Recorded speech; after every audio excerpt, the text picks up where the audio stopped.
За өдрийн мэнд хүргэе нэг жижигхэн юм үзэл бодлоо хэлье гэж бодлоо. Одоо олон нийтийн сүлжээгээр чаймигийн тухай маш их юм ярьж байна.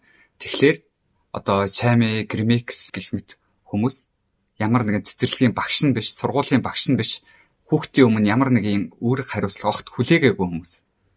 Тэгэхээр хүүхдэд хязгаарлаж чадахгүй ч хүний хийж байгаа ажлыг ингэж болиулах гэж дайрна гэдэг бол утгагүй хэрэг. Хэрвээ тийм бол одоо чинь миний чанал гэхэд одоо зарим хүмүүс бол мэдж байгаа маш их алуурчаа ярьдаг. Одоо цуврал алуурчтын талаар 20-30 бичлэг байгаа. Би яг одоо ч гэсэн Netflix-ээр гарч байгаа Ed Gein гэдэг алуурчны талаарх бичлэгийг хийгээд сууж байна. Тэгээ монголчуудад нэг ийм зам байдаг.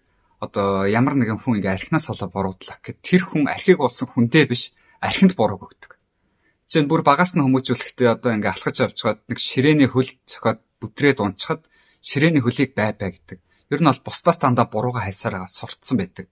Тэгээ надад ч бас тэгчээсэн одоо ийм балиар муухай бичлэгээ болооч наад бол чи хүүхдэд үздэг штэ гэд. Би энэ бичлэгүүдийг чи хүүхдэд зориулж хийгээгүй штэ.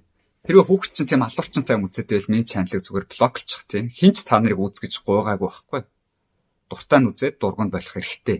Одоо жишээ нь та өөрийгөө бодоо үзтээ 20 настайдаа юу хийж явсан бэ?